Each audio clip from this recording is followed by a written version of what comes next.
10 సంవత్సరాల నుంచి పదవి ఉందా లేదా అనేది పక్కన పెట్టండి.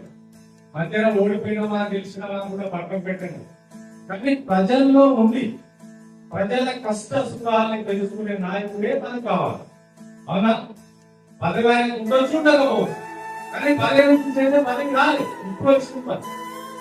పదవి రాకముందు మన ఇంటికి వెళ్ళి, మన ఊరు తిరిగి, మన వీధులలో తిరిగి, వివిధ వర్గాలని పిల్లలకు వచ్చి మన జీవనం ఎక్కుంది, ఎట్లా బతుకుతున్నాం, ఏం కష్టం ఉంది, ఎక్కడ ఏమి రోడ్ చేయాలి, ఎక్కడ మోడి కట్టాలి, ఎక్కడ వంతెన కట్టాలి, ఈ ప్రజలకు ఈ కులానికి ఎంత బ్యాక్వర్డ్ ఉన్నారు, ఎంత బలహీనంటున్నారు, ఎవరికి ఇల్లు ఇవ్వాలి, ఎవరికి ఏం చేయాలనేది పూర్తిగా బలహీన అనుభవం మన ఎమ్మెల్యే గారికి ఉంది.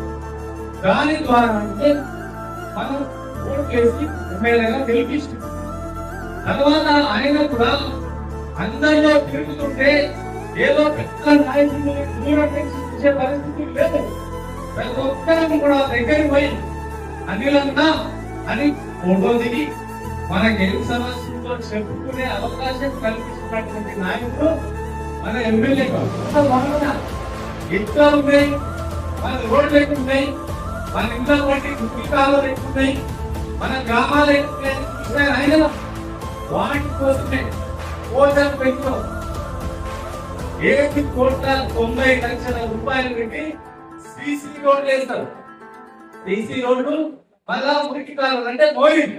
మనం ఒక పోచంపల్లి మున్సిపాలిటీలే 7,90,00,000 రూపాయలతోటి ఈ ఏడాది నెలనే శాంక్షన్ తీసుకొచ్చి పనులు ప్రారంభించినటువంటి ఎమ్మెల్యే కాదు.